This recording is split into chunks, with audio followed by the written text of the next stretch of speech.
James Dean est mort aujourd'hui. Celui qui avait une grande soif de vie n'est plus.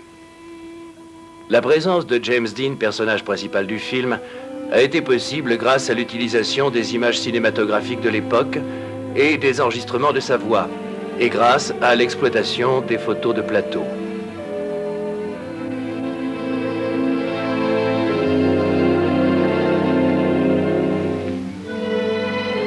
Tous les personnages de ce film sont réels. Chaque personne y joue le rôle qu'elle a tenu dans sa vie.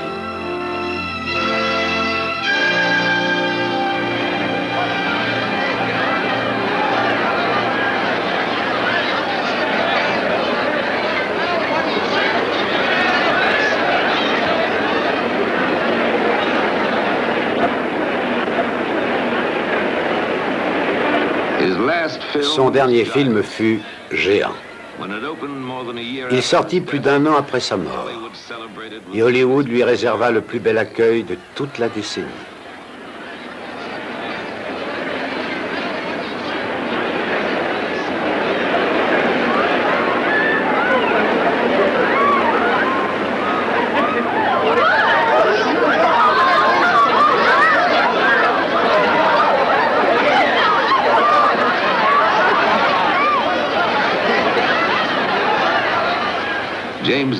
À l'affiche, son nom apparaissait après ceux des 2 autres stars. Mais le roi de la soirée, c'était lui. Dès la sortie du film, les spectateurs ont tous répondu présent. Ils étaient tous là pour voir leur idole une dernière fois. Chacune de ses apparitions à l'écran était accompagnée d'ovations de la part du public. Après tout, c'étaient ses admirateurs et ses admiratrices qui avaient créé James Dean. Ils refusaient sa disparition. Alors, pour ne jamais l'oublier, ils ont fait de son nom une légende.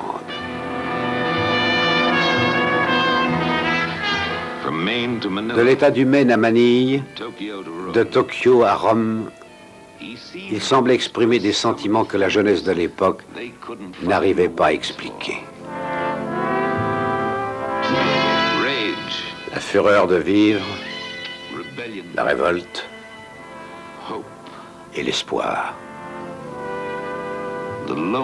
Cette jeunesse prenait soudain conscience de ce que grandir voulait dire. Ça signifiait souffrir. Les jeunes s'habillaient comme lui, marchaient comme il le faisait et jouaient les rôles qu'il avait vu interpréter. Et surtout cherchaient les réponses qu'ils pensaient que leur idole cherchait. Certains d'entre eux avaient trouvé en lui le sentiment d'appartenir enfin à quelque chose. Toute cette jeunesse pleurait la mort de James Dean. Et comme il était mort jeune et qu'aucune femme n'avait été l'élu de son cœur, chaque jeune fille avait l'impression qu'elle aurait pu être l'élu. Les garçons prenaient sa mort violente comme un argument contre leurs parents. Si vous ne faites pas le moindre effort pour me comprendre, je pourrais très bien finir comme lui. C'était un héros, né de leur solitude.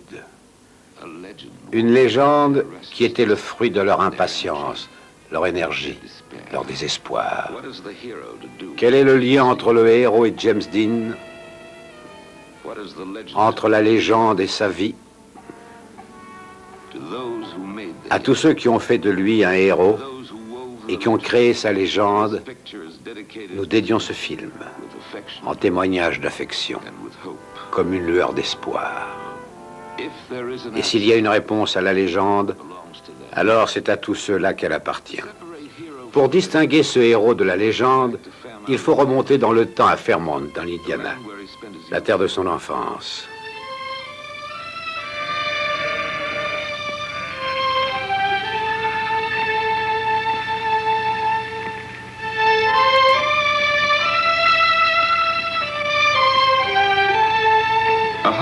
Un journaliste de Hollywood s'était demandé si Fairmont n'était pas une petite ville au charme vieillot. Il se trompait à moitié. C'était une petite ville, mais elle n'avait rien de pittoresque. C'était une ville active, une ville laborieuse où vivaient depuis toujours de braves gens, utiles à toute la communauté.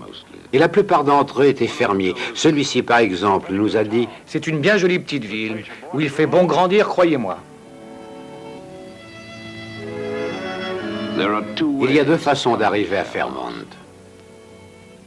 Nous, c'est par la route. Jimmy Dean, lui, par le chemin de fer. Il avait alors 9 ans.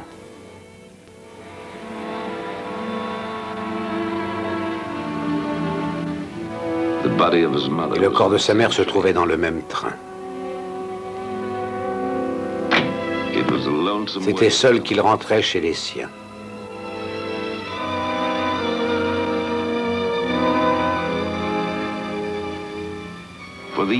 Toute sa vie, Jimmy aura considéré cette ville avec ses champs environnants comme la source de lui-même, la terre de ses racines. Une terre tranquille où il faisait bon revenir, un lieu où il pouvait se régénérer. La route qui l'avait conduit de la gare à chez lui ce jour-là allait devenir une artère de sa vie. Cette route traverse des champs de maïs et des prairies, passe devant l'église des Quakers où il allait se recueillir. Elle passe aussi devant le magasin de motos et cycles de M. Carter. C'est là qu'il découvrit la vitesse. Cette route longe aussi le cimetière où reposent des générations de Winslow et de Deans. Avant de le conduire au cœur de son enfance. Là, la ferme des Winslow, où vivait sa tante Hortense, son oncle Marcus et Marquis son cousin. Au début, la ferme lui semblait étrange. Et il trouvait la maison trop grande. On le laissait seul surmonter son immense chagrin.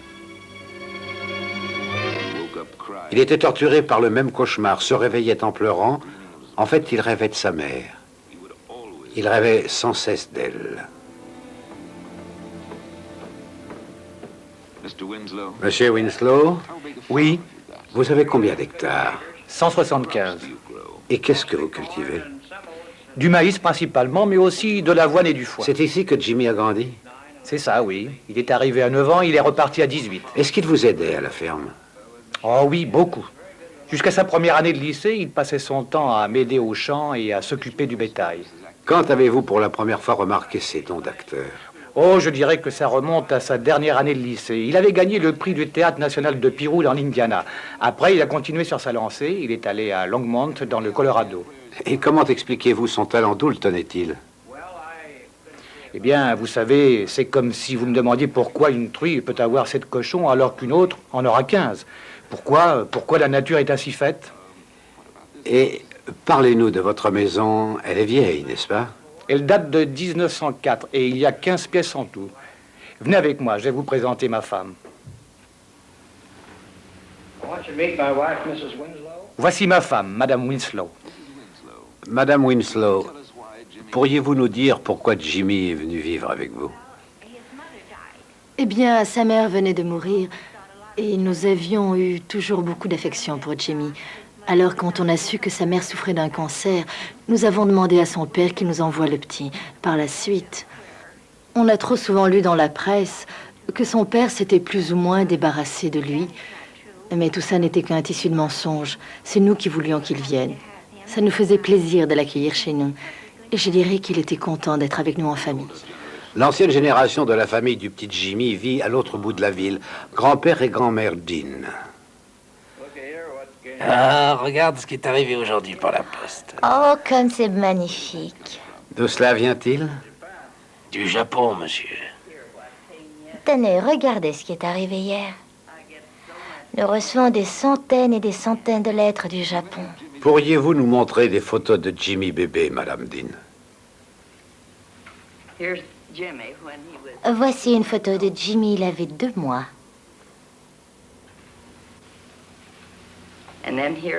Tenez, en voici une autre. Là, il avait déjà 2 ans et demi.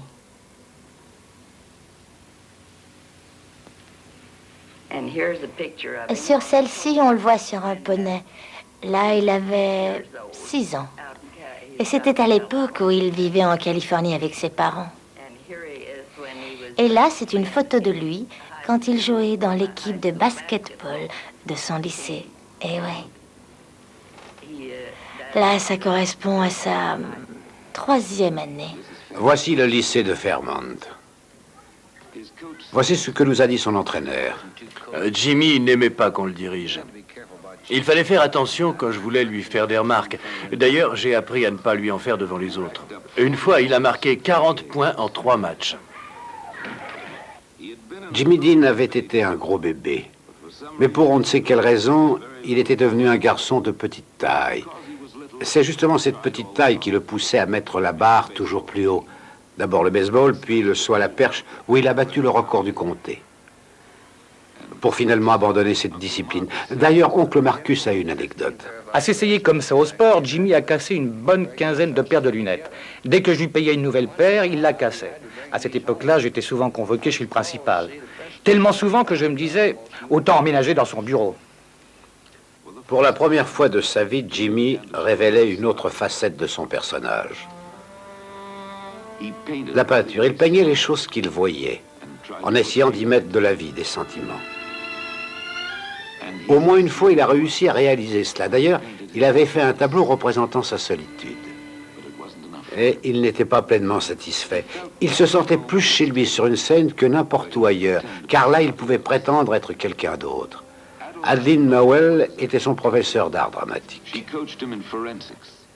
C'est elle qui le prépara à la représentation de Forensics. Madame Nowell, quel texte Jimmy répétait-il à cette occasion?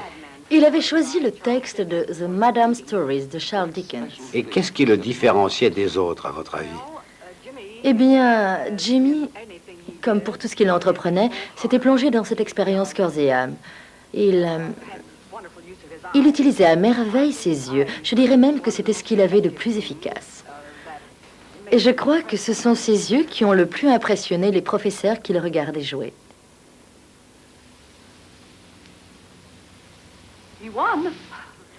D'ailleurs, il a remporté le prix ce jour-là.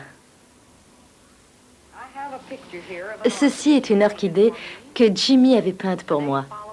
Le jour qui a suivi la première représentation de la troupe de théâtre du lycée, les élèves qui jouaient dans la pièce m'ont offert une belle orchidée. Et je dois dire que c'était la première orchidée que je recevais en cadeau. Jimmy, qui avait participé à la représentation, est venu me voir et m'a fait une bise.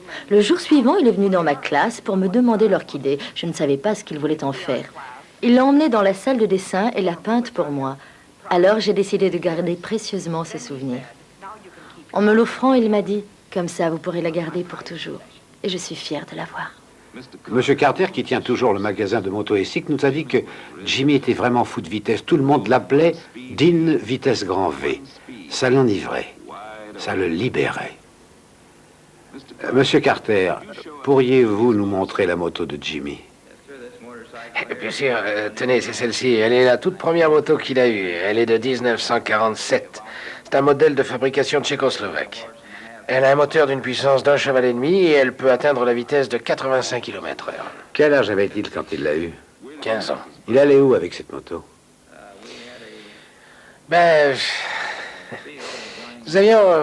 Nous disposions d'un terrain derrière le magasin. Il appartenait à un voisin. Mais il nous le louait, alors on a construit une piste dessus. Et Jimmy venait souvent s'entraîner, courir sur cette piste, qui d'ailleurs n'avait rien de réglementaire. Il venait souvent, et je dois dire que j'en ai gardé de très très bons souvenirs. Une fois, il est entré dans le magasin. À l'époque, il faut dire que j'avais installé un micro et des haut-parleurs. Alors, il est entré et m'a demandé s'il pouvait prendre le micro. Alors, je lui ai dit que oui, bien sûr. Alors, il s'est installé dans le fond du magasin, il a branché les haut-parleurs, et il a organisé une course pour rire, quoi. Il a fait aligner les copains, il a expliqué quelle sorte de moto il conduisait. Et il commentait les dernières minutes précédant le départ. Puis la course en elle-même, expliquant ce que chacun faisait. Quand l'un des copains était à 2 doigts de tomber, il criait, il riait, il disait « Ça y est, c'est la chute !» Ah, Jimmy avait beaucoup d'imagination. Bing Traster a une pépinière dans le quartier sud de la ville. Lui et Jimmy avaient une chose en commun, le sens de l'humour. Exemple, cette nouvelle orthographe de l'anglais en fonction de l'accent de la région.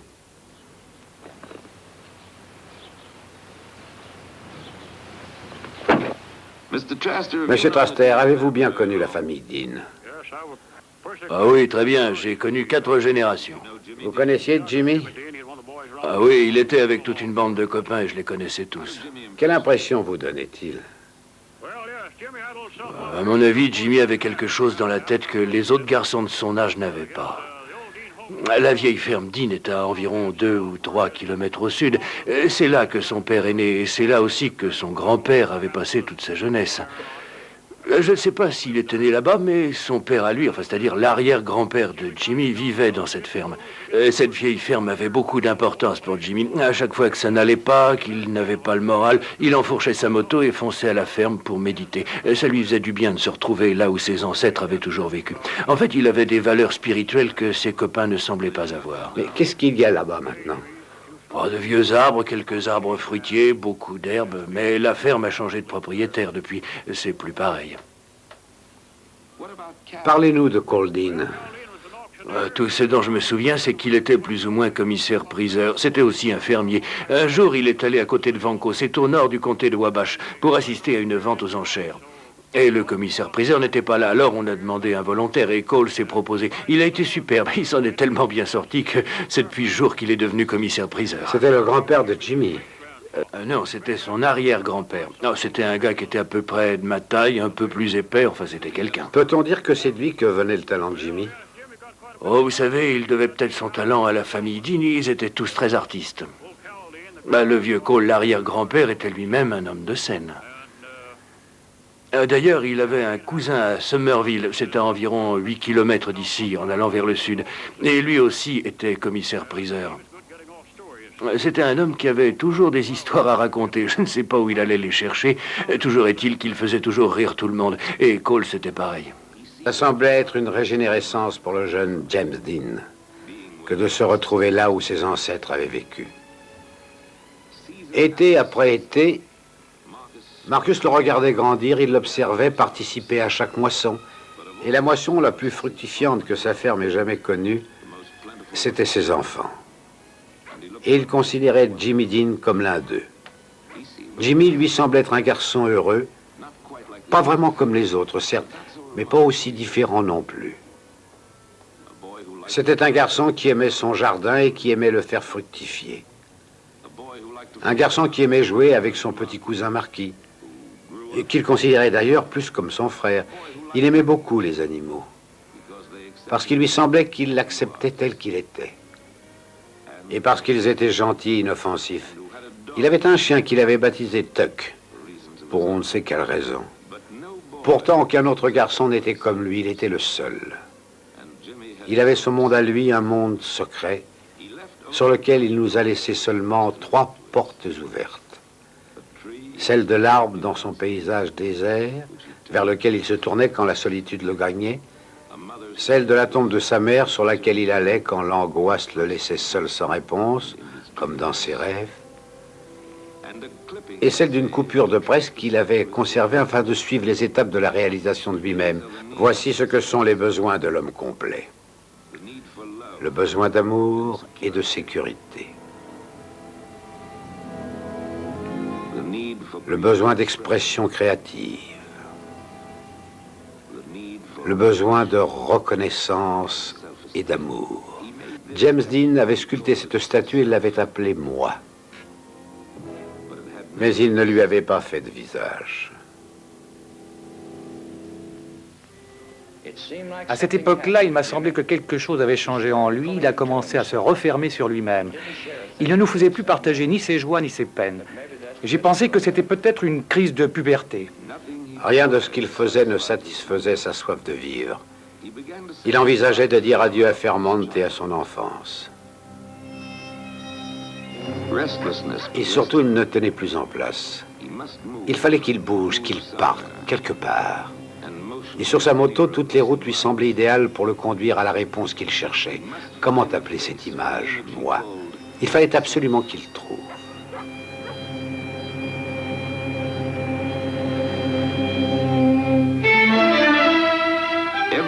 À Los Angeles, il y avait bien plus d'habitants dans un seul immeuble que dans toute la ville de Fairmont et ses fermes environnantes. Et personne à Los Angeles n'avait jamais entendu parler de lui. Ce n'était qu'un individu parmi tant d'autres. En arrivant sur les hauteurs de la ville, il s'est penché au-dessus d'elle et s'est défini une stratégie tout comme il le faisait à Fairmont en hiver, imaginant ce que la terre allait donner l'été. Il se disait que s'il se comportait comme n'importe qui, il appartiendrait peut-être à un endroit. Et il ferait peut-être quelque chose de lui. Et puis il est descendu vers la ville. Il s'est d'abord inscrit à l'université d'UCLA. Au début, c'était un étudiant modèle. Il était tellement fier de lui qu'il a tout de suite écrit à ses grands-parents. Voici la lettre que mon petit Jimmy m'a envoyée peu après s'être inscrit à l'université d'UCLA en Californie. Dans sa lettre, il disait qu'il était très occupé, qu'il avait beaucoup de travail et qu'il allait avoir à travailler pour exploser l'année suivante. Contrairement à l'habitude, il avait de bonnes notes. 4 B, un seul C et surtout un A. Il faisait beaucoup de théâtre à l'université. Il a d'ailleurs joué un rôle dans la pièce que les étudiants avaient montée. Dans sa lettre, il écrivait à sa grand-mère qu'il découvrait quelque chose, qu'il prenait conscience qu'un comédien se devait d'être un intellectuel et qu'il fallait du temps pour le devenir. Sa volonté de se conformer à certaines théories le pousse à faire plus de démarches en ce sens. Il s'est appliqué à cela royalement. C'est pourquoi il adhère à Sigma Nu. Bob, quelle est votre fonction ici? Je suis le président de l'association. Je suis entré au Sigma Nu en février 1952 et Dean, lui, était déjà là. Il est arrivé en 1950, en septembre 50.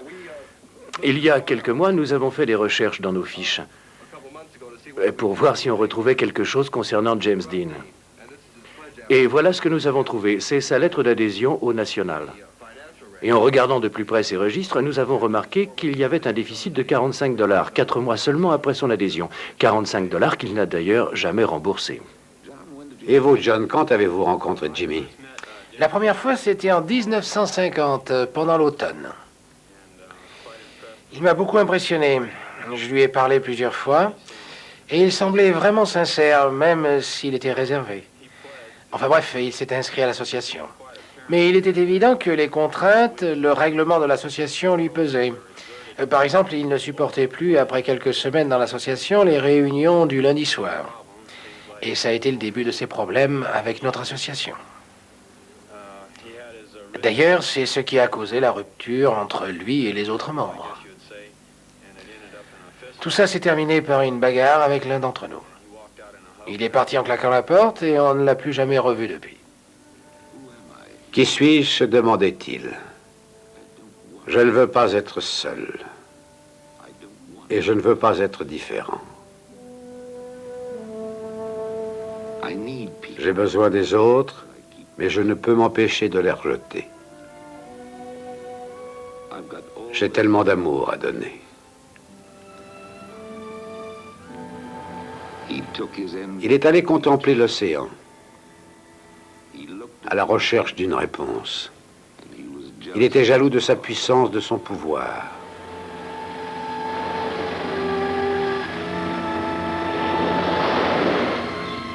Il aurait voulu être une de ces mouettes qui virevoltaient dans le ciel.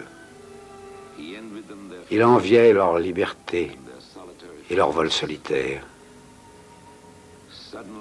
Soudain, il comprit qu'un acteur, à l'instar de l'océan, pouvait tout emporter sur son passage. Qu'il pouvait aussi voler telle une mouette, s'envoler au-dessus de la terre et des hommes. Oui, il serait comédien et rien d'autre. Il irait à la conquête de New York et mettrait Broadway à ses pieds. Puis il reviendrait pour conquérir Hollywood. Il s'élèverait si haut qu'il en deviendrait un demi-dieu et qu'on le supplierait de redescendre parmi les hommes. Il vit alors un oiseau mort sur le sable et se mit à pleurer. Mais il avait trouvé sa voie. Jimmy Dean allait devenir quelqu'un. Il avait besoin d'argent pour aller à New York, alors il tourna dans un film, son premier. Le tournage eut lieu dans un manège dans Griffith Park, et Jimmy était figurant. C'était un film publicitaire d'1 minute pour une marque de boissons non alcoolisées. Il fit alors la longue route pour aller jusqu'à Times Square.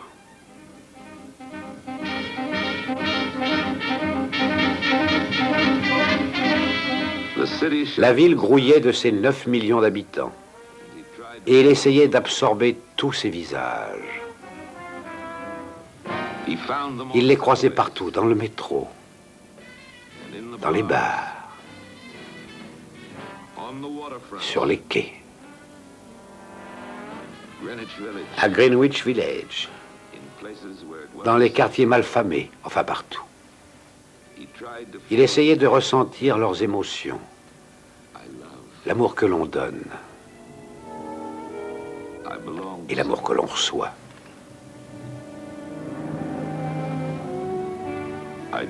Mais moi, je n'ai ni l'un ni l'autre. Je suis toujours spectateur, toujours seul dans la rue. Puis il fit tomber les remparts de son isolement et fit irruption dans la vie des autres. Il volait un sourire, un geste fugitif,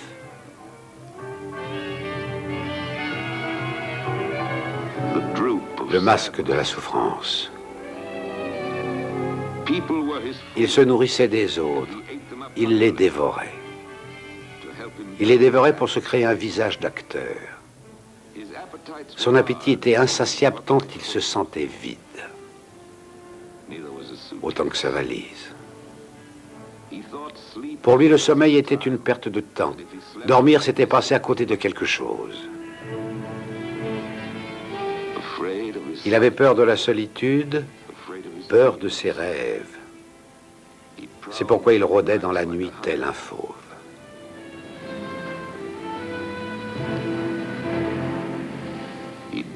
Il feuilletait les pages spectacles dans les kiosques pour s'informer des programmes cinéma de la 42e et il allait voir 3 films dans la nuit.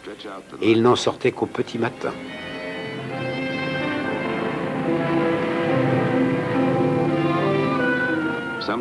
De temps à autre, il dormait dans un petit hôtel situé dans un quartier qui n'était plus à la mode.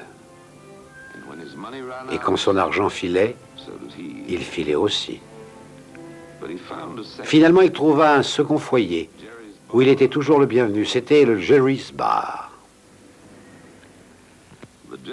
À gauche, c'est Louis, le serveur préféré de James Dean. Et à droite, c'est Jerry, le propriétaire du bar. Jerry, que mangeait-il? C'était toujours des spaghettis. D'ailleurs, il disait qu'à force d'en manger, il allait finir par parler italien. La première fois qu'il en a mangé, il n'arrivait pas à les enrouler et ça le faisait rire.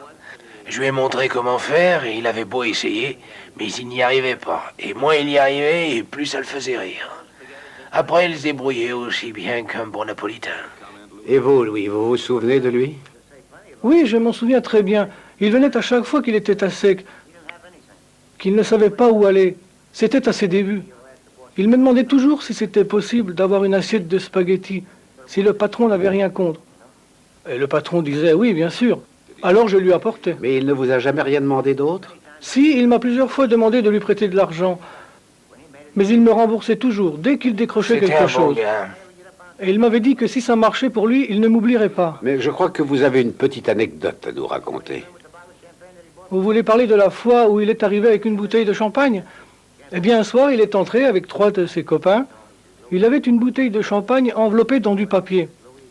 Et alors, il m'a dit, donne des verres et débouche la bouteille. Alors moi, je lui ai dit que je ne pouvais pas, que c'était contre le règlement de la maison et que je risquais de perdre mon boulot si je le faisais. Je lui ai dit, tu sais bien que tu peux pas amener du champagne de l'extérieur. Commande-en une ici. Et ramène celle-là chez toi. Tu peux en consommer, mais seulement de la maison. Il en a eu tellement marre qu'il a débouché la bouteille et s'est précipité à la glacière. Il a versé toute la bouteille dedans. Et après, il m'a dit, apporte-moi une bouteille. Je lui ai dit, qu'est-ce que tu veux, un quart ou une demi-bouteille? Il m'a répondu, apporte-nous 2 bouteilles. Et alors, ils se sont partagés les 2 bouteilles à 4. Est-ce qu'il venait avec ses bongos? Avec ses bongos, eh bien, il a dû venir 1 ou 2 fois avec. Il les avait en bandoulière. Avec ça, et dans sa salopette, il avait l'air de rien. D'ailleurs, il y avait pas mal de gens dans le bar qui me demandaient, qui c'est ce gars-là? Alors moi, je leur répondais, c'est un bon garçon et un jour, ce sera un grand acteur. On me prenait pour un fou et je disais, c'est James Dean. Personne ne voulait me croire. Enfin bref, il venait de temps en temps avec son bongo et il se mettait à en jouer. Mais ça faisait tellement de bruit que ça gênait tout le monde plutôt qu'autre chose. Alors j'allais le voir et je lui demandais d'arrêter.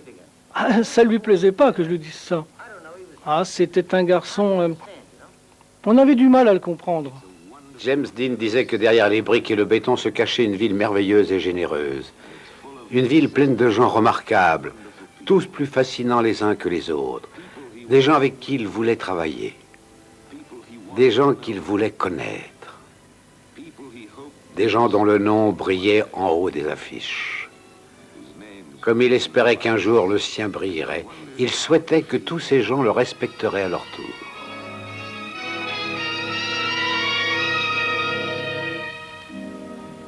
Leonard Rosenman était un jeune compositeur qui fut par la suite l'auteur de la musique des films À l'Est d'Éden et La Fureur de vivre.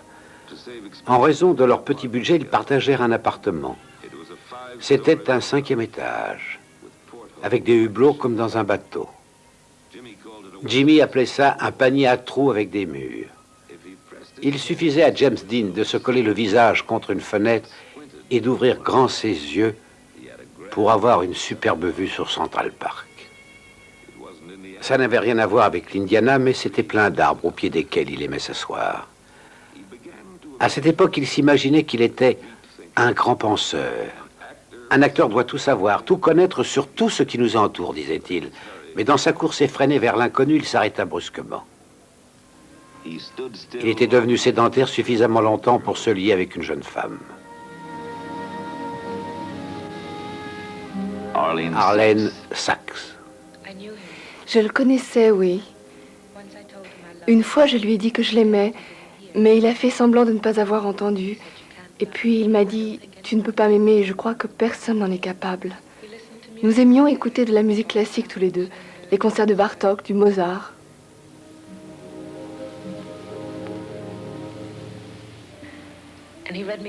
Il me lisait Le Petit Prince, c'était son livre préféré. Parce qu'il se retrouvait dedans. C'était l'histoire d'un petit garçon qui venait d'une autre planète et qui avait planté une rose. Ce petit garçon aimait contempler les étoiles parce que, au fond de lui-même, il espérait que sur l'une d'elles, il y avait une rose qui attendait son retour. Et puis, le petit garçon est mort. Un jour, il jouait de la flûte à bec et il a fait une fausse note. Alors il a éclaté en sanglots. Je ne l'ai pas supporté et j'ai pleuré moi aussi. Quand il était dans cet état, souvent, il pensait brusquement à quelque chose auquel personne n'avait jamais pensé avant. Ça me faisait rire. Et puis son esprit s'en allait ailleurs, je le trouvais absent. Alors je lui demandais à quoi il pensait. Il disait « Je pense à ma mère ». Je pensais qu'elle lui manquait.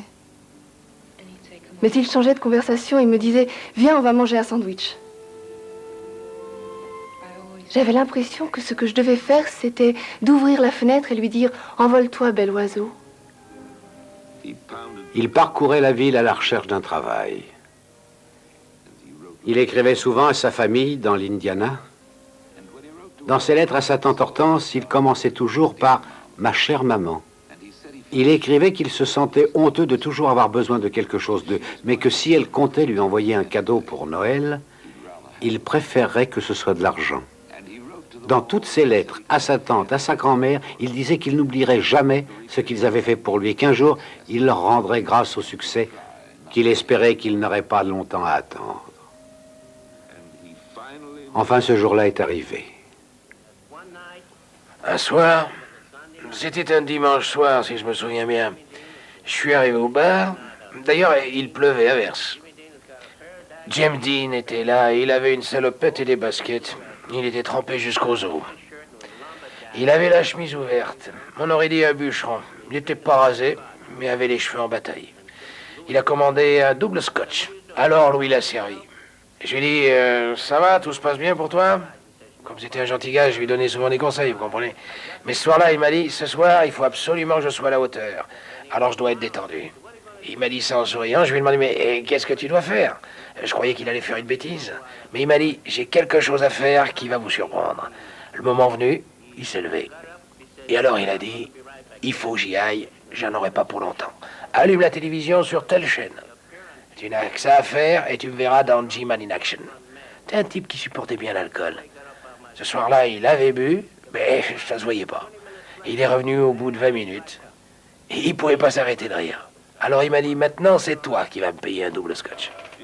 Dans les milieux du théâtre, James Dean avait la réputation de l'acteur le plus turbulent de New York. Lors des répétitions, ses professeurs ne pouvaient jamais prévoir ce qu'il allait faire tellement il était imprévisible. Ni s'il allait venir aux répétitions. D'ailleurs, écoutons ce que nous dit un de ses camarades. Il jouait le rôle de mon neveu.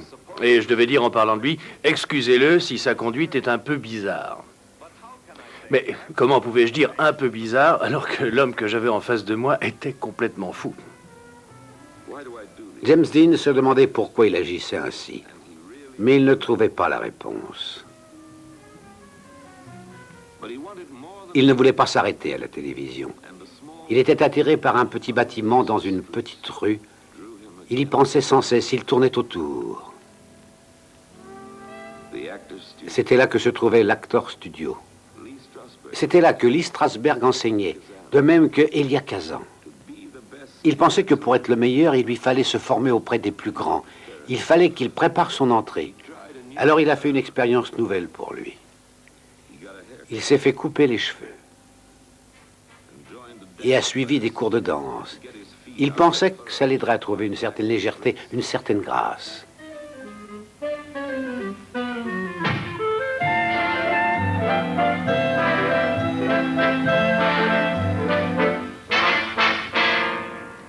Pendant cette période de préparation, il a rencontré un chauffeur de taxi, Arnie Langer, avec qui il a sympathisé. La première fois que j'ai vu Jimmy, il avait un rendez-vous avec une de mes amies. C'est elle qui nous a présentés. À l'époque, je ne savais pas qui c'était. Il n'avait pas fait de film encore. Bien sûr, il avait fait des choses à la télé, mais mon travail ne me permettait pas de la regarder. Alors pour moi, c'était juste quelqu'un comme les autres. Il est venu chez moi, il était très timide. Il ne m'impressionnait pas. Nous sommes sortis acheter quelque chose à manger. D'ailleurs, c'est moi qui ai payé. Ensuite, nous sommes revenus chez moi, nous avons mangé. Nous étions 4 ce soir-là, mais j'avais l'impression qu'il se tenait à l'écart. Il passait son temps à étudier les gens, à enregistrer leurs mimiques pour les intégrer dans son jeu. Et comme par exemple le lendemain de notre première rencontre, nous avons été voir une audition pour une pièce qui s'appelait Battle Cry. Il a fait croire à quelqu'un qu'il avait été dans l'armée. Parce que, en fait, ce jour-là, il avait décidé qu'il me volerait des gestes, tels que celui-là, frotter mon nez comme ça, et qu'il l'utiliserait. D'ailleurs, il utilisait aussi remarquablement les objets, et il avait une façon de détourner l'attention des autres. Si par exemple quelqu'un disait une réplique, il faisait ça. Et tout le monde se mettait à le regarder faire. Et tout ça faisait partie de sa sensibilité. Il se sentait enfin prêt pour une audition à l'Actor Studio. Alors il s'est adressé à une jeune comédienne qui s'appelait Chris White. Elle aussi préparait l'Actor Studio et il pensait qu'elle pourrait l'aider. Elle raconte. J'avais écrit la scène pour notre audition, mais Jimmy la remania très vite. Nous avons répété pendant 2 mois, mais il ne jouait jamais la scène de la même façon, même le jour de l'audition.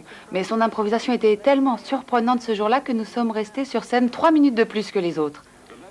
Tout de suite après, il écrivit chez lui. Sa lettre était pleine d'enthousiasme sur ses répétitions. Il était fier d'annoncer qu'il était devenu membre de l'Actor Studio. C'était pour lui un grand honneur que de fréquenter une grande école où des noms prestigieux l'avaient précédé. Marlon Brando, Monty Clift ou encore Joan Harlick. Et lui, James Dean, était le plus jeune élève jamais inscrit. Il en était fier. Lee Strasberg disait de lui que c'était un acteur d'instinct, mais ô combien timide, susceptible dès que quelqu'un cherchait à le découvrir. Et le jour où Lee Strasberg critiqua la scène qu'il avait jouée, il s'enfuit de l'Actor Studio et n'y remit jamais les pieds.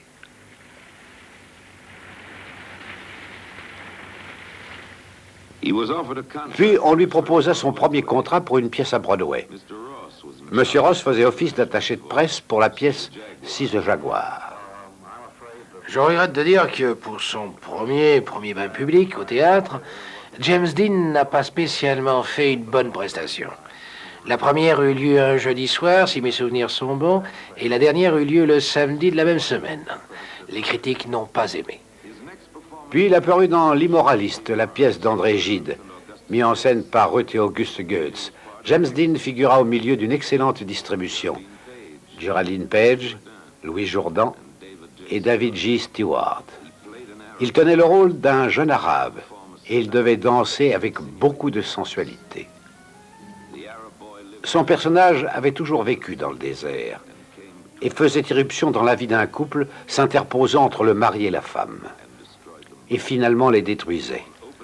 Après la première, les critiques voyaient en lui un comédien brillant et une future grande star.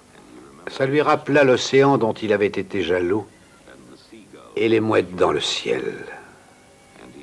Il sut alors qu'il avait enfin trouvé son pouvoir. Le monde du théâtre lui avait ouvert ses bras.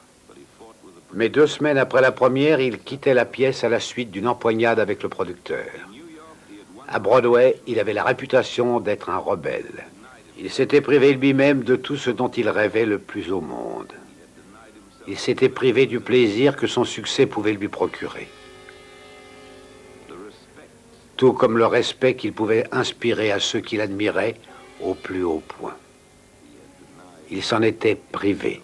Il avait tout gâché. Pourquoi faut-il que je détruise ce que je construis, se demandait-il. C'est au pied d'un arbre de Central Park qu'il alla méditer. Il adressa une lettre à son cousin Marquis pour le remercier de lui avoir envoyé des dessins. En fait, c'est à lui-même qu'il écrivait. Cher Marquis, nous avons demandé à Marquis s'il se souvenait de la lettre de son cousin. Voilà ce qu'il nous a répondu. Jimmy m'avait dit qu'il tenait à me remercier pour mes dessins, mais il voulait surtout me conseiller. Il disait, c'est facile de dessiner des soldats et des gens qui s'entretuent, ou des barreaux de prison, mais que je n'aurais pas dû les dessiner parce qu'elles ne le méritaient pas. Il disait aussi que je vivais sur une terre que Dieu avait bénie, une terre avec des arbres, des rivières, la mer, et des animaux comme ceux que j'avais autour de moi, et des maisons avec des portes qu'on peut ouvrir quand on le désire. Il disait, voilà ce qu'il faut dessiner. Et tout ce que tu as à faire, c'est de regarder autour de toi. Et Marquis nous raconta comment James Dean avait fini sa lettre. Toutes ces choses sont plus dures à dessiner parce qu'elles sont plus dures à savoir. Avec toute mon affection, Jim.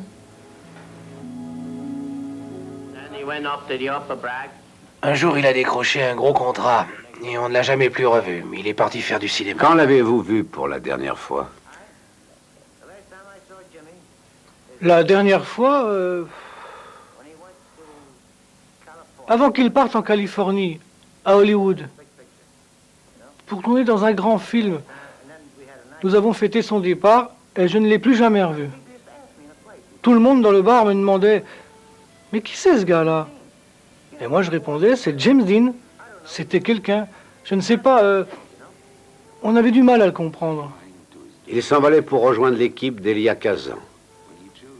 Kazan avait choisi James Dean pour jouer dans À l'Est d'Éden parce que pour lui, il correspondait au personnage.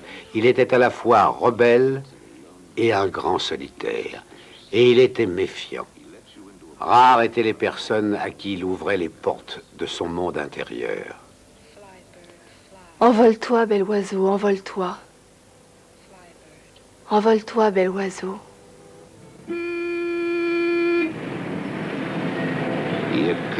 Il se retrouvait plongé dans l'univers le plus dangereux qu'il n'eût jamais connu, se méfiant de tous.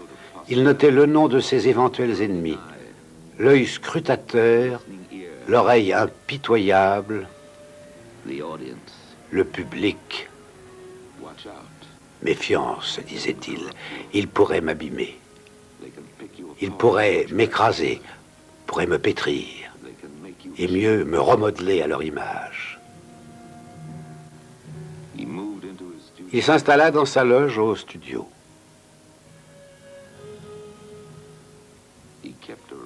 Il y cachait un revolver, ça le sécurisait. Mais l'arme fut découverte et confisquée.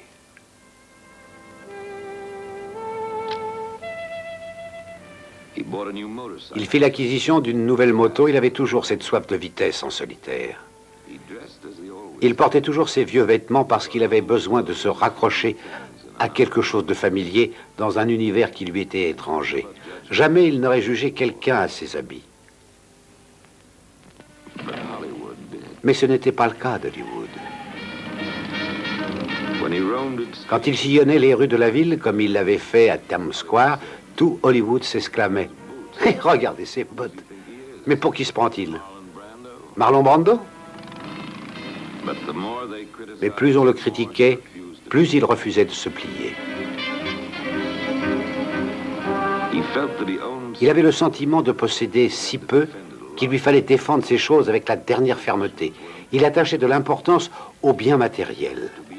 Pouvoir s'acheter ce qu'il désirait signifiait que quelqu'un le choyait, même si ce quelqu'un n'était autre que lui. Et lorsqu'on lui cassa le phare de sa moto, il se mit à pleurer comme un enfant, comme si c'était lui qui avait été blessé. Le Villa Capri lui rappelait le Jerry's Bar de New York. Il s'y sentait bien, parce que Potsy et Billy étaient un peu comme Jerry et Louis. Il le prenait tel qu'il était, et il ne lui reprochait aucunement sa méfiance. Il avait l'habitude de venir chez nous, presque chaque soir après son travail. Il était toujours habillé en salopette, comme les terrassiers ou les gens des travaux publics. Il n'avait rien d'élégant, d'ailleurs, je ne l'ai jamais vu bien habillé. Avait-il de l'humour? Ah oui, beaucoup. Souvent, quand il venait, il s'asseyait là où je suis, assis, et il se mettait à baragouiner quelques mots d'italien. Il aimait cette langue. En fait, il apprenait l'italien. Je me souviens aussi qu'il nous arrivait de ne plus avoir de table libre, alors il allait dans la cuisine. Il restait dans un coin et il ne dérangeait personne. Je dois dire que c'était un garçon bien, vraiment bien. On n'avait rien à lui reprocher. Mais notre clientèle était essentiellement composée de stars d'Hollywood. Alors, comme Jimmy était là presque tous les soirs, il avait l'habitude de les voir. Il était un peu leur coqueluche. Milton Berle, Sammy Davis Jr., James Dean s'efforçait de les croire quand il lui disait qu'il l'adorait. Quand il commença à travailler sur le tournage de Alice d'Éden, il réalisait qu'un acteur de cinéma devait se lever plus tôt que tout le monde. Il avait confiance en Kazan parce que Kazan lui faisait confiance. Il lui permettait d'interpréter son rôle à son rythme. Ils avaient un code. Quand James Dean était prêt, il sifflait. À ce signal, Kazan savait qu'il pouvait commencer. Moteur. Action. La critique de William Zinser dans le New York Herald Tribune n'était pas une simple description de son rôle, mais de James Dean lui-même. Voilà ce qu'il écrivit. Tout en lui suggère la solitude, l'incompréhension d'un garçon de 19 ans. Il semble blessé, tel un orphelin qui essaie d'assembler les éléments épars de son héritage. Il lui arrive de sourire comme d'une obscure plaisanterie qu'il est seul à pouvoir comprendre. On décèle en lui de la méchanceté, mais on ne peut s'empêcher de l'aimer. Avant même la fin du tournage, Hollywood comprit que James Dean serait la plus grosse révélation de l'année. Cela lui donna le courage de croire en lui et de tomber amoureux pour la première fois. Elle combla ses espérances et entra dans sa vie, réveillant en lui un sentiment de compassion et une tendresse pleine d'espoir, à demi oubliée. Elle tempéra sa violence et il sentit un calme en lui. Et pour la première fois de sa vie, il s'autorisa à croire que la vie était peut-être possible. Ses nuits n'étaient plus troublées par de vieux cauchemars et il se mit à apprécier l'existence. Et il se mit à la partager. Et cela le rendait heureux. Il rencontra un ami, il déclara « J'ai un ami très proche et je ne me suis jamais senti aussi bien. N'est-ce pas étrange ?» Viens par ici. Lou Braggart vivait dans un vrai foyer avec un vrai père et une vraie mère et de vrais repas. Viens ici, Nick. Bonjour, Lou. Comment s'appelle votre chien? Elle s'appelle Nicolina. C'est un labrador de 3 ans. Et elle avait environ 1 an quand Jimmy venait à la maison. D'ailleurs, il a passé un été entier à lui apprendre à sauter du plongeoir. Elle n'y arrive toujours pas. Lou nous a invités chez lui pour nous montrer quelques affaires ayant appartenu à Jimmy. Et tout est dans cette boîte. Il y a un tas de choses que Jimmy m'avait demandé de lui garder 2 semaines avant son accident. Il s'agit de... Enfin, il y a un peu de courrier d'admirateurs qu'il n'avait pas renvoyé à son fan club. Voilà quelques photos de Jimmy qui préparait sa voiture avant la course automobile de Palm Springs en 1955. Oui, c'était sa première course. C'est une lettre d'un type qui voulait lui vendre un puits de pétrole. Des numéros de téléphone et une facture du Diners Club.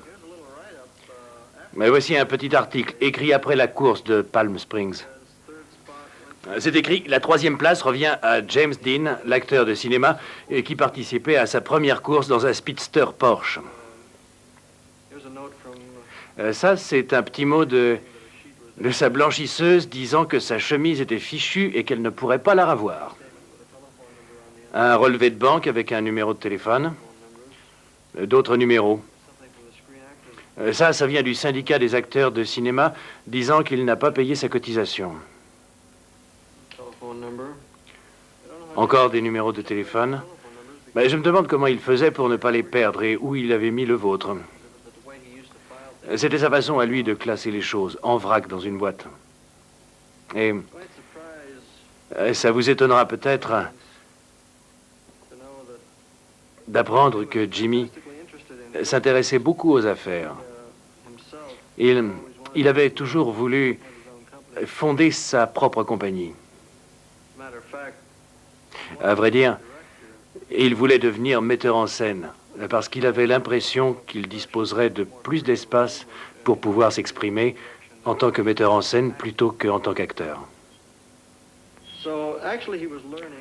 Alors en fait, il apprenait un peu plus comment s'entendre avec des étrangers. Par ailleurs, les choses qu'on écrivait sur lui faisaient beaucoup de peine.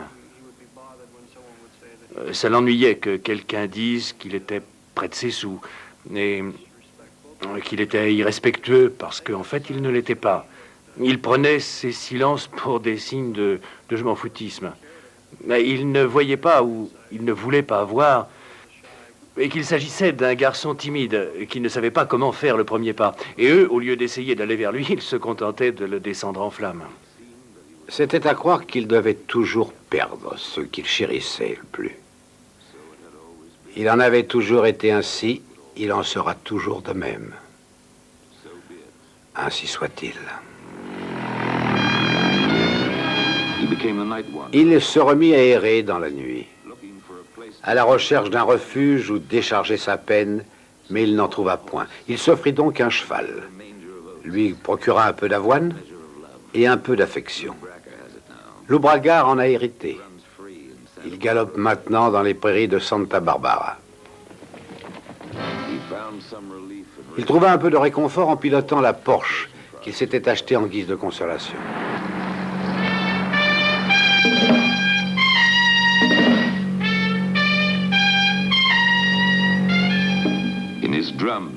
Les percussions aussi lui procuraient du réconfort.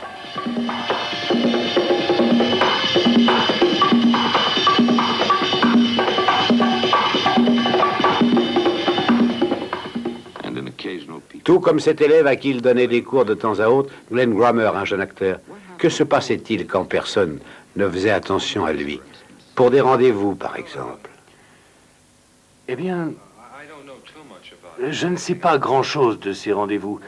Je ne connais qu'une ou deux filles avec qui il était sorti. Lily Cardell, une jeune actrice. Vous êtes originaire d'où? Je suis suédoise. Je suis née à Stockholm. Comment était-il avec vous? Eh bien, nous allions de temps à autre au restaurant, comme le Villa Capri, par exemple, qui était notre restaurant préféré. Et lui, il avait l'habitude de quitter la table sans s'excuser pour aller voir un de ses vieux copains et s'installer à sa table et rester discuter de voitures pendant une demi-heure.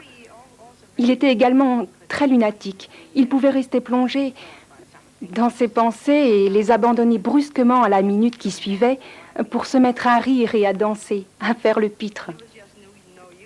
Seulement, ça ne servait à rien de lui reprocher ce genre de choses, parce que ça n'aurait rien changé. C'était à nous de l'accepter tel qu'il était. C'était sa façon d'être. Nicolas Ray, le metteur en scène de La Fureur de vivre, savait ce que Kazan entendait par rares étaient les personnes à qui James Dean ouvrait les portes de son monde intérieur. Et il sut gagner la confiance de l'acteur à sa façon. Il lui fit rencontrer les rebelles, afin qu'il puisse cerner le personnage de Jim Stark, le rôle qu'il devait interpréter. Le film de Nicolas Ray parlait de la fureur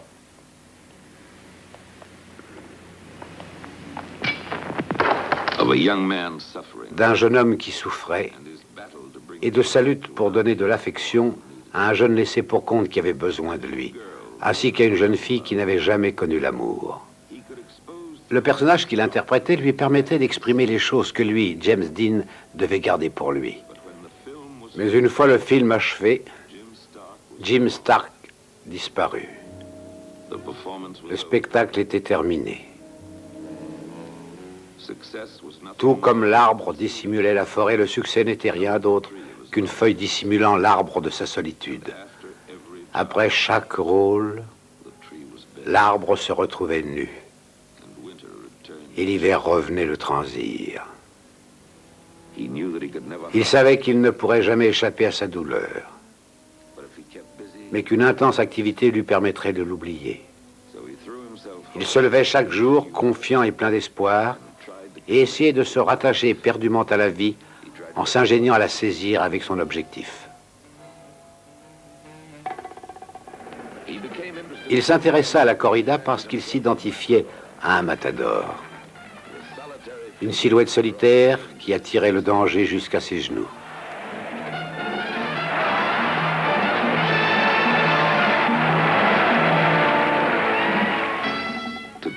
Pour atteindre les limites de la vie, il se sentait le besoin de flirter avec la mort.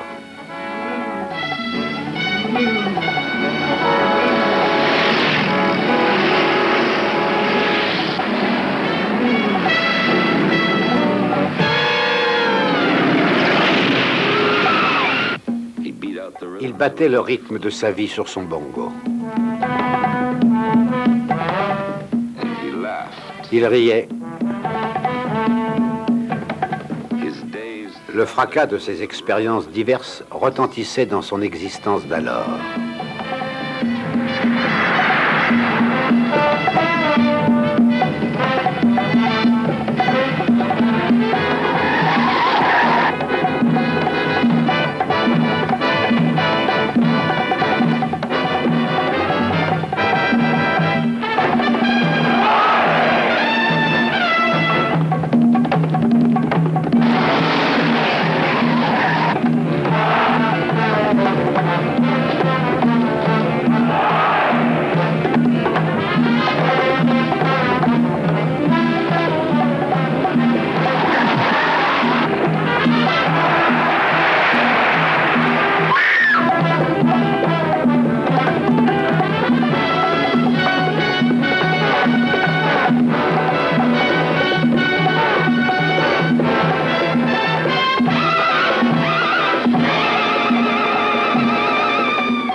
Mais tout ce vacarme n'était que l'écho de ce qu'il n'avait toujours pas trouvé, de ce qui continuait à lui échapper, cette chose sans visage,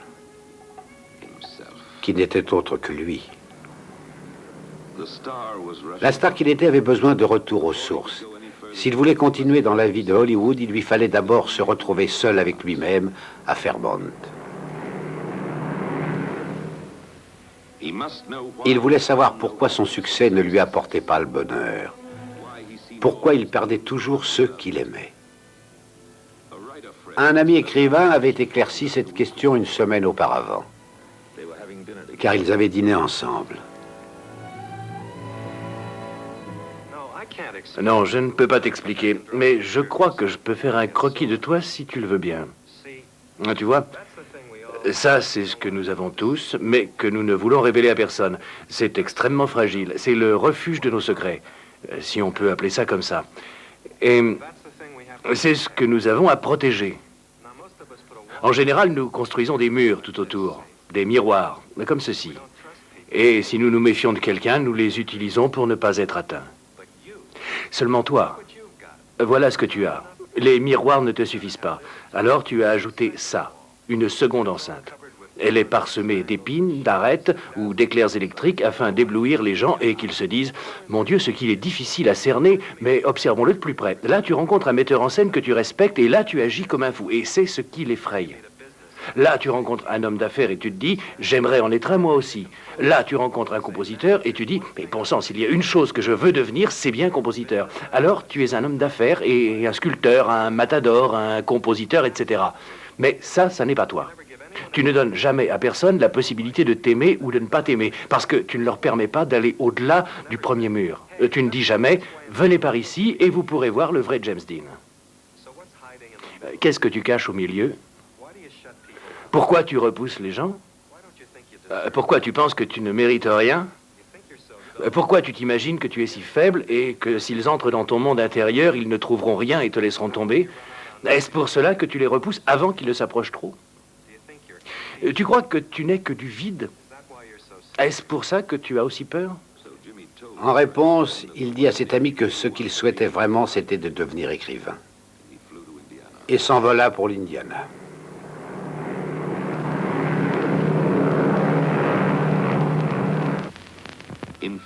De retour à Fairmont, il remit ses vêtements de la ferme et se montra attentif aux histoires que les gens racontaient, des anecdotes sur lui quand il était enfant. Et les sensations enfouies depuis longtemps ressurgirent. L'éternelle sensation de n'être qu'un paria. Il retourna voir son ancien lycée. Il lui fallait croire en son talent, pour oser croire qu'il méritait son succès. Malgré les critiques élogieuses, il ne se donnait pas le droit d'être baptisé le garçon de génie que tout le monde disait qu'il était. Il espérait découvrir une parcelle de talent dans sa famille. Il réalisa cet enregistrement en secret. Il avait caché le micro dans sa manche, alors tendait l'oreille. Vous savez, j'ai eu un rôle dans le film À l'Est d'Éden. Et mon personnage s'appelait Cole. Oui, ça je le sais, je l'ai déjà lu. Je connais toute l'histoire. Ce que je voulais te demander, voilà, je suis passé devant le cimetière. Et il y a un nom qui m'a frappé. C'est celui de mon arrière-grand-père. Cole Dean. C'est drôle, non? Dans le film, je m'appelais Cole. Et c'était le prénom de ton père. Et comment était-il? Est-ce qu'il s'intéressait à l'art? Enfin, est-ce qu'il était doué pour quelque chose?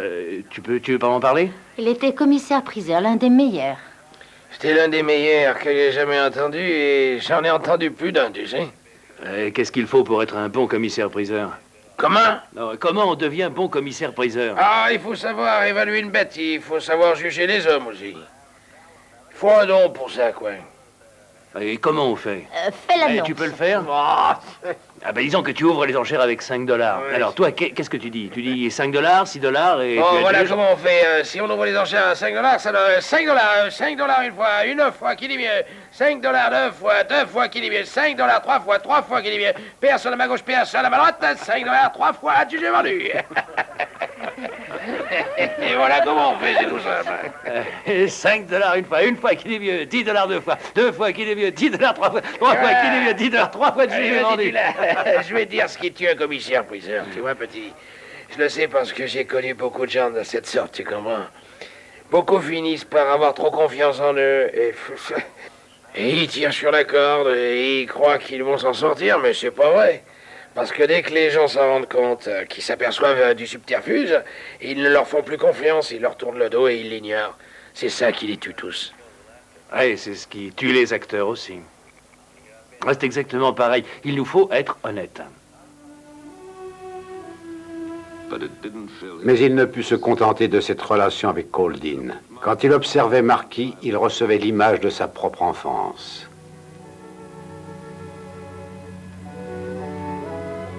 Il lui donnait l'affection qu'il aurait aimé recevoir des autres.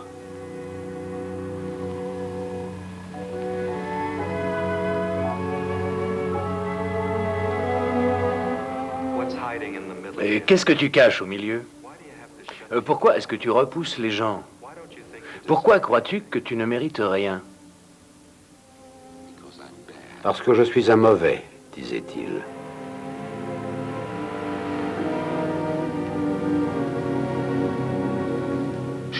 Elle ne serait pas partie, elle ne serait pas morte si j'avais été gentil. Elle m'aurait donné tout son amour et pris soin de moi. Si elle n'avait pu m'aimer, qui le pourrait? Toute ma vie, j'ai fait que le mal. Comment pourrais-je mériter qu'on me fasse du bien? Ces sentiments, toutes ces impressions appartenaient à son enfance. Et l'homme qu'il était devenu savait qu'il n'avait jamais été méchant. Sa mère l'avait aimé. Elle était morte parce qu'il en fut ainsi, mais pas à cause de lui. Dès l'instant où il osa faire face à son passé, il fut capable de le ranger précieusement dans le grenier de sa vie, tout comme ses cauchemars.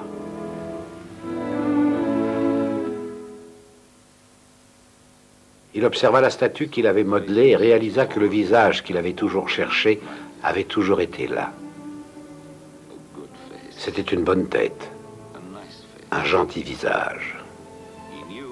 Il comprit qu'il n'avait plus besoin d'avoir honte, parce qu'il n'y avait plus que du vide au fond de lui. Il lui était désormais possible de croire ce que les gens disaient de lui. Et dans le film géant, il prouva aux autres que même un homme habité par le mal pouvait malgré tout révéler de la beauté. Il montra les choses qu'il avait apprises étant enfant. Comment mesurer un champ, comme son oncle Marcus lui avait appris. Il acceptait enfin son statut de star. Il se donnait le droit au succès. À son retour à Hollywood, il utilisa son image de marque en participant à une émission de la sécurité routière. Quelle est la vitesse maximale de votre voiture? Oh. Ouais, je ne voudrais pas vous mentir. Elle doit faire du 180 km à l'heure. Vous avez gagné quelques courses? Oui, une ou deux. Et où ça? Ouais, je me suis pas mal débrouillé à Palm Springs. Ouais, j'ai couru à Bakersfield. On dit que la course automobile, c'est dangereux. Mais la vitesse sur un circuit, c'est quand même mieux que sur une route. Bon, eh ben, je crois que je ferais mieux de partir. Une seconde, s'il vous plaît. Encore une toute petite question. Avez-vous un conseil à donner aux jeunes conducteurs? Du calme, pas de vitesse au volant, c'est ma vie que vous pouvez sauver. Il s'acheta un nouveau bolide. Jimmy était avec quelqu'un, je crois que c'était son mécanicien, ou son copilote. Il s'était assis à la table du fond et il m'a dit qu'il allait à... je ne me souviens plus vraiment, je crois que c'était à Bakersfield ou dans ce coin-là, pour la fameuse course. Et notre cuisinier lui dit, tiens Jimmy, comme on te verra pas demain, je vais te préparer quelque chose. Et le lendemain, La route de Salinas traverse l'arrière-pays. Et des cris délassés à travers les collines de Diablo Range. Le tournage de Géant était terminé. James Dean pouvait reprendre le volant. Il partait pour une seconde course dans son bolide flambant neuf.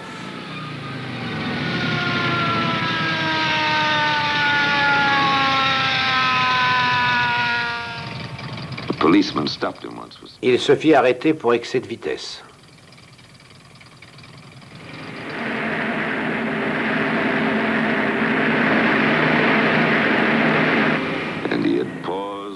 Il s'arrêta à prendre un café dans un relais routier.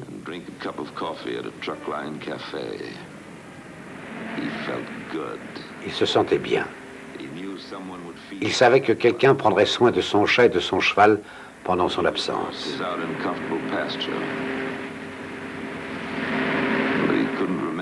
Mais il ne se souvenait plus s'il avait fait son lit ou s'il avait laissé de la vaisselle dans l'évier.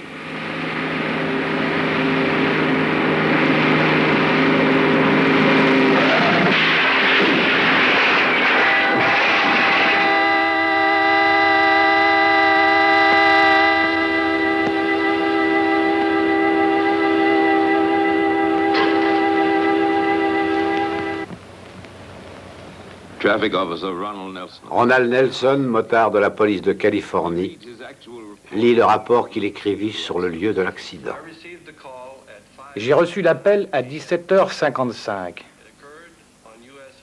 L'accident eut lieu à l'intersection de la 466 et de la 41, le vendredi 30 septembre 1955. C'était une collision de type frontal. Voici les photographies officielles de la police.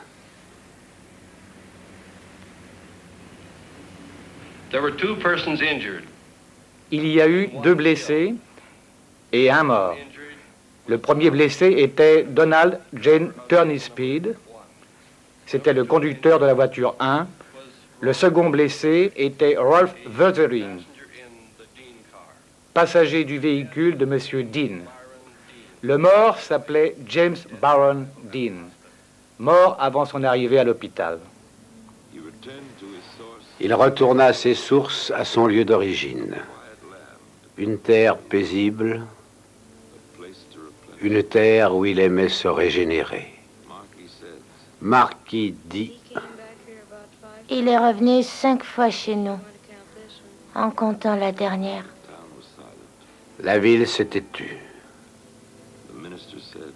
Le pasteur déclara: Sa brève carrière fut comme une larme dorée, roulant sur les joues obscures de la nuit.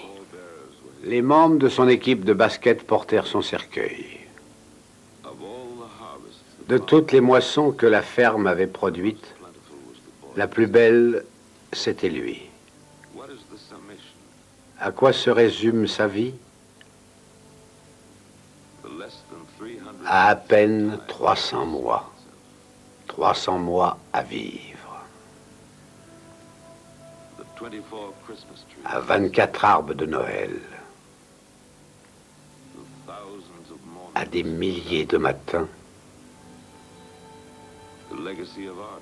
À son art qu'il nous a légué et imprimé de sa marque. Que dire de lui? On peut tout dire, qu'il méprisait ce qu'il était, qu'il adorait ce qu'il essayait d'être.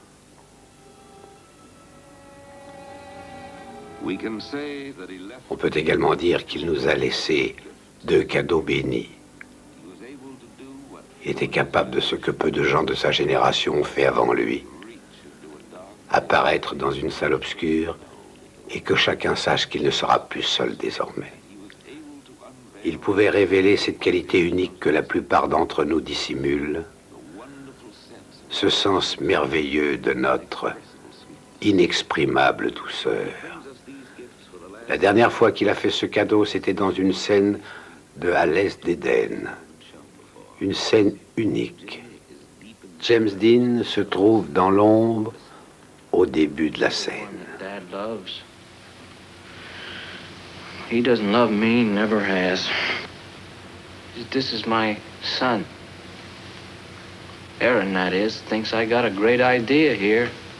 And this mother's son, Cal, who saved his money when we were kids and bought him a beautiful jackknife.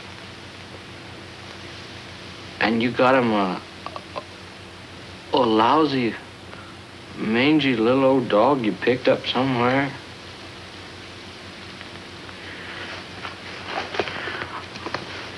Well, he loved that dog, Aaron. He didn't even say thank you for my jackknife. Didn't say nothing.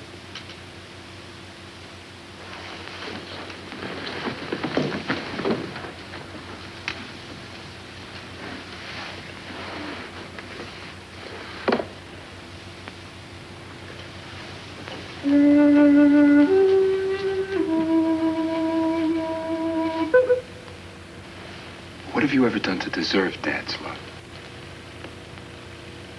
What I mean is, well, like, who used to be decent to him and try to make things halfway pleasant?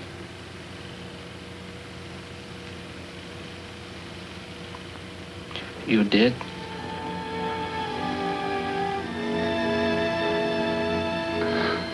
And what have you done? Ever since I can remember, you've growled at him and snapped at him.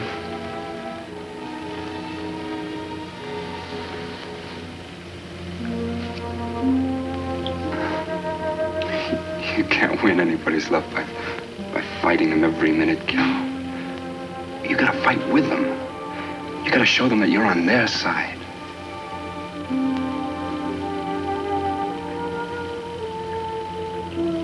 Cal, why don't you give Dad a chance? Why don't you show him that you love him? How?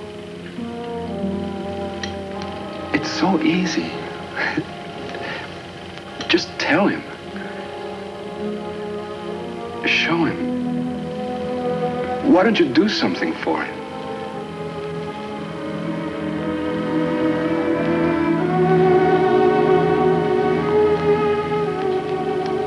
It's so easy.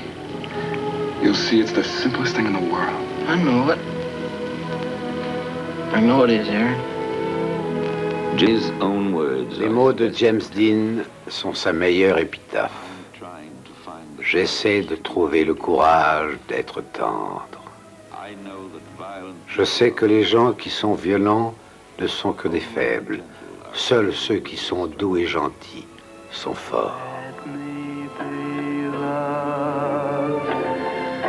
Let me be loved.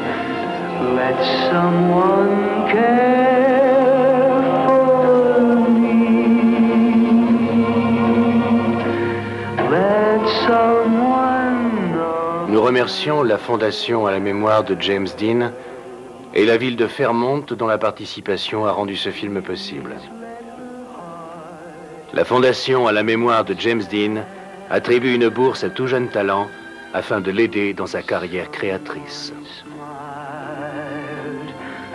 Looked at a child, and love was there to see.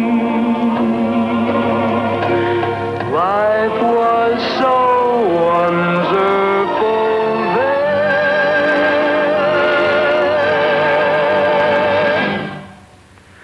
Let me